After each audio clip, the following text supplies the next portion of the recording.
Assalamu alaikum masu sauran barkamu sai kasancewa daidai wannan lokaci mai albarka. An samu lauyoyi har guda 9 sun kai karar Safara 442 a Gwanja da kuma Murja kotun addinin musulunci a Kano. Na yi mamakin ganin hoton Murja a wajen domin na san dai ana tuhumar Safara da ita da 442 da ita da Gwanja akan waƙoƙin batsa ko kuma in ce waƙoƙin ta da sha'awa kamar yadda suka faɗa.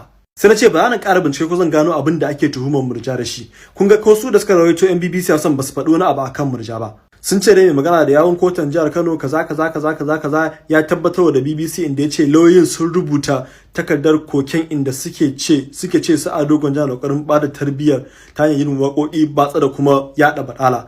Na san dai Murja ba ta daga cikin masu yin waka. As usual na ce to ba je ne bincike in dawo in gani.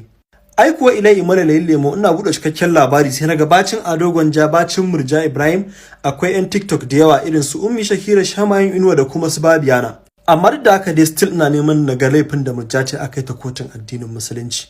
Ina yin matsacin ƙasa na ga abin da ake tuhumanta da shi.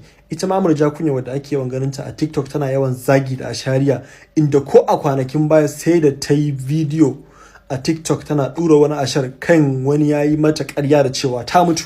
Akwai ra'ayikan mutane da yawa wanda ba zan iya kawo muku dukansu baki ɗaya ba amma ga kaɗan daga cikinsu. Young Ustaz ya ce in dai ana son gyaran al'umma dukan mu sai mun dinga taka rawa inda Allah ya ba mu iko. A ƙarshe ya ce a tauna tsakuwa dan aya ta ji tsoro. Wannan ko na ƙasa ya cewa labari ya masa daɗi da a ce kotu musulunci tana irin wannan abubuwa da tarbiyya ba ta gurɓata ba irin haka.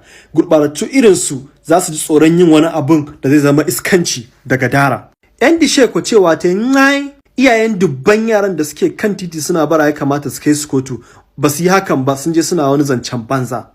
Wani kwa Shams cewa a kai su gidan hali ko da sati ANC da kila sa gyara. Akwai wanda suke cewa ma wai a kan zagi za a gurfanar da Murja a gaban kotu to ako a shirya kai kowa kotu don kusan kowa idan aka fara tantance masu zagi a Kano sai kotu ta cika.